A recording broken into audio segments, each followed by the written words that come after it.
Welcome. Today, we want to continue our series of talking to an actual career relauncher. We've been delivering this content to you for a while now, but we realize it really would mean a lot more coming from someone who's just recently done it. So we'd like to introduce Roseanne Stansbury from Northern California. Good to see you, Roseanne. Good to see you, Roseanne. Good morning. And we just want to dive right in. Roseanne, if you could just start by telling everyone where you were before you finally had those moments of figuring out how to do it right. What were you doing wrong in your career relaunch that kind of had you spinning your wheels for a bit? Yeah, so I mean, my relaunch, I think, is a little bit unique in that I took a very extended leave, probably thinking that at that stage, I probably wasn't going to go back, as a full back into the career that I left when I became a mom. But some life situations necessitated me to be the primary breadwinner and support a family.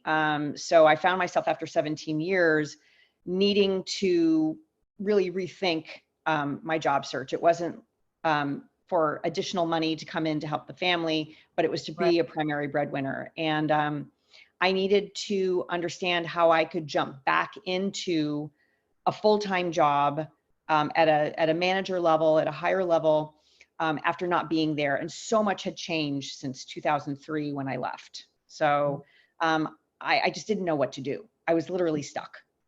Yeah. So that's what I was doing wrong. Yeah.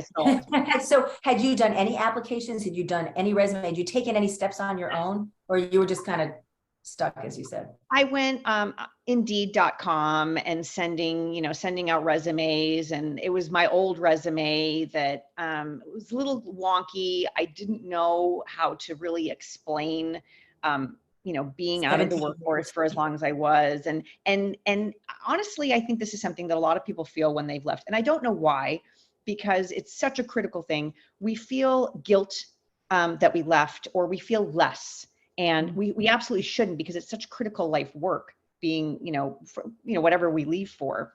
In my case, it was being a parent. So it was like, how do you manage that? And I wasn't getting any traction. So yeah.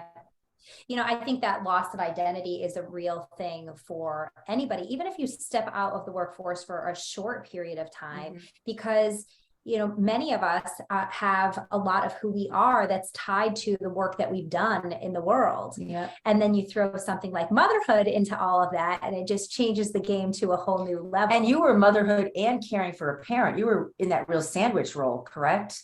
Absolutely. I was doing full-time caregiving for my mother who had cancer, as well as parenting my infant twins, both were preemies, and one who has special needs as a result. So that kind of became a longer term, caregiving that I still do to some extent today. Yeah. Let's jump ahead and just tell our audience that Roseanne landed a job in tech after 17 years out, and arguably, and probably admittedly, kind of a low tech person in a management role. So it can be done. So let's talk about kind of what the turning point was. What made you, Roseanne, stuck to Roseanne boldly pitching yourself for a management role in a tech company? I found confidence again. And that really was the game changer, is being around people who understood what I was going through, who could cheer me on and back me up. I felt that I had validation, and that gave me the confidence to go out and do what I knew I could do. And I did it in a relatively short period of time. And if I can do it, I think pretty much anyone can do it. It's a pretty bold return. Yeah, it was a very bold return. Your early career was in Chicago, very different market. Then you moved to Northern California, where, it's not like you're in Arkansas and there aren't a lot of tech people. You're in Northern California. They don't need to hire in Southern California.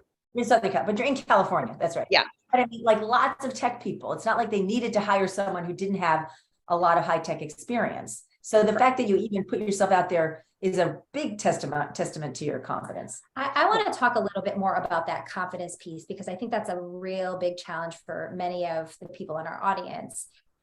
What were some of the things that you think helped contribute to that growth and acceleration in your confidence, or that reconnection to your confidence that you once had?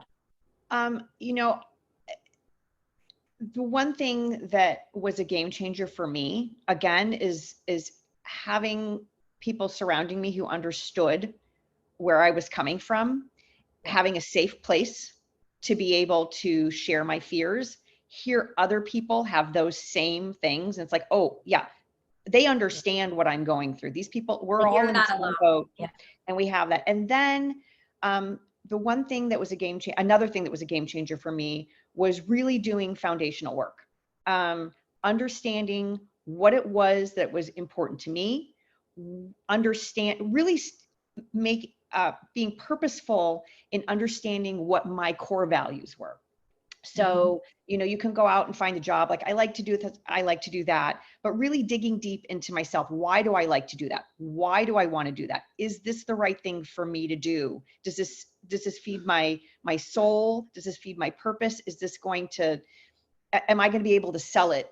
When I go out into the world to look for a position, and it really just made all able the difference. to even allow yourself to say, what am I getting out of this, is also a real sign of confidence. Yeah. I think so many people just go in thinking, I just got to fit myself into whatever they want, and who cares what I want. Yeah. Right. Well, and I think that a big piece of surrounding yourself with like-minded people, when we're going after a bigger goal that we have for ourselves, putting the right people around you is critical. If you are in a situation like this where you are shaky in your confidence, and maybe you don't really know who you are now at this point in your life, putting other people around you that are saying, like, I get it, like, I know it, I understand it. And also, that you can do this, like you can do this because I'm doing it or somebody else is doing it. So I think finding that community piece is a really good takeaway from what you're saying, is you need community. Honestly, I mean, it takes a village, and it's not just for raising kids. The job search, I mean, we know how important networking is, and you can network. I did a lot of networking prior, to joining PTLU, and it was very helpful. People provided me, with great leads. But I didn't know how to sell. I didn't know how to sell myself. People didn't understand where I was coming from. It's, they had been in the workforce continuously. And they had seen these changes that have occurred, technologically, just huge shifts, right? And in 17 years, so much changes. And if you see it in gradual movements, you don't understand the impact of it. And going back is really daunting. And it made all the difference in the world, just to have that community who understood, who could just be there when I had the questions to ask, and just reinforce that, we're all doing a great job. We're all in this together, and we're all going to get it done. And I still, after a year and a half, 2 years, I still regularly talk. I consider these ladies that I went through the program with as true friends. And we still cheer each other on. We love hearing that. I want to pick up on something you said about that foundational work and the importance of it. Because if you look at the views of our YouTube channel, there's a lot more viewing on the resume and the negotiating, because everybody thinks they're going to just know how to get the most money. I got to get my resume out there. But differently, right? A million percent. When I started the program, I kind of was at bottom again, because it's demoralizing when you are constantly going out and you're constantly getting rejection and you don't have people who understand you.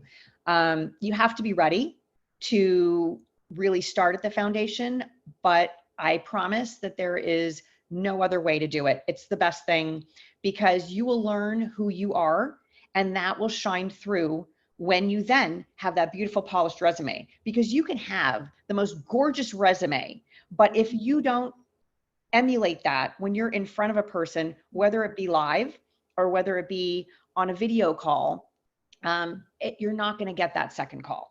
And that's what I found. And once I did that foundational work, and it's like, yeah, this is what I want. Yes, this is who I am. And yes, this is what's important to me. And I understand this now. I then could take the resume and back it up with that confidence. And it becomes a living document of all of this personal transformation that you experienced, in this journey, because it really is, it's a professional journey, but it's a very personal journey that takes place. It very much Tell is. tell us about your work at Flexport, because you've been there now over a year. I have. I've been here for just in a couple of days. It'll be an actual year and a half. I started July 12th, 2021. I am a manager of account management at Flexport, which is a digital freight forwarding company. We look to make supply chain and moving goods simple for all. So now everybody knows who they are, just given the time and place right now in history, right? Yeah, and I manage a team of 5 people. Again, in a tech world that I am admittedly not a tech person, and there was a huge ramp that I had to go through, not just, with technology, but, learning the new terminology, working with a startup, which is a completely different, I'd worked for Fortune 100 companies in the past. It's different. But it's been a great ride, and I'm really excited at the growth and kind of. I think what I found so exciting about it was, you think about, so you came from the freight industry, you understood transport like in an old version, but you think about you were doing it back 17 years, right? When bills of sale were on clipboards, right? And routes were made on mats with pegs, right? And now everything is done automated. But I think that's really inspiring for people who may be in other industries that used to do it another way. Because one of the things that I know, and because I'm probably 10 years older than you are, is that when you have that functional institutional knowledge, that understanding of how things work, whether they're done manually with a clipboard and a map or on a computer, matters less than, because we all think we're competing against that 24-year-old who's a digital native. Well, yeah, that's great. They might be able to learn the program well or write the application, but if they don't understand the core business, that cannot be replaced by just knowing how to write the code. And I just think you're such a great emblem of that. I love that. Well, and that is something we need in our workplace. Somebody who understands it from where it was born. And so when you're sitting with those digital natives, you can be a bit of an education. And I was here for the inception of this, or the conception of this. So and I think that's another thing that, to point out. A lot of people are intimidated to come in because of, the youth and so on and so forth. And not just, I think we have a lot this has always been the case, but we all have a lot to learn from one another. So where I really learned a lot of the tech piece from, these very junior people who I work with, who are right out of college, and I can provide, that foundational knowledge and also wisdom of being in business. That is something that you gain over time. And I think, sometimes we lose that, well, I haven't done it in a long time. So you have that imposter syndrome. It's like, well, what can I provide? Never underestimate the, time in business and experience and wisdom that you can also provide. I think it's been a really great learning experience for all of us. And I think it's what's been, great.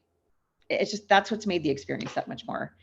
You just answered our last question perfectly. Yeah. Because our last question always is like, what do you want people to know? And I think that's just great wisdom to share, that we do, no matter how long you've been out and no matter what you've done during those break years. In your case, most of your break was occupied not by running PTOs and being on boards of nonprofits, but by being an educational advocate for your children. And how non-paid. Right. And that translated. That wasn't something that you had to hide anymore. That was actually something you claimed as an asset. Absolutely. And every experience that I've gone through, whether it has been a work experience or a personal experience, I've been able to bring to the table and use in some fashion. And so don't underestimate anything that you've done, whether you were paid for it or not.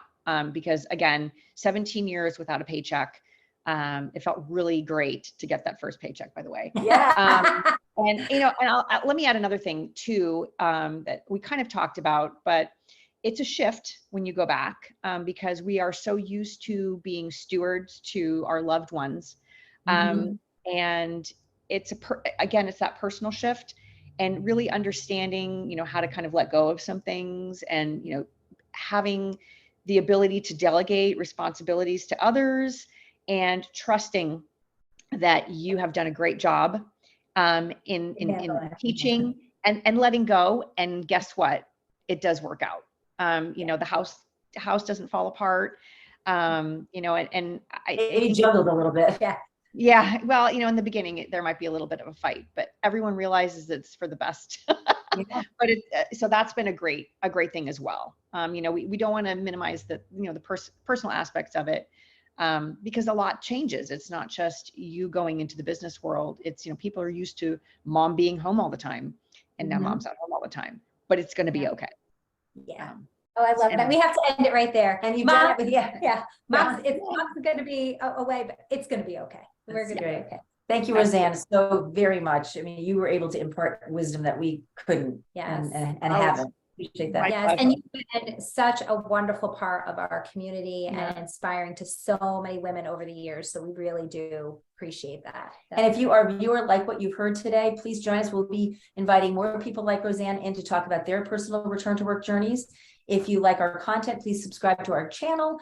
You can also find more about us and the work that we do and lots of free resources at www.preparetolaunchu.com. Thank you. Thank you.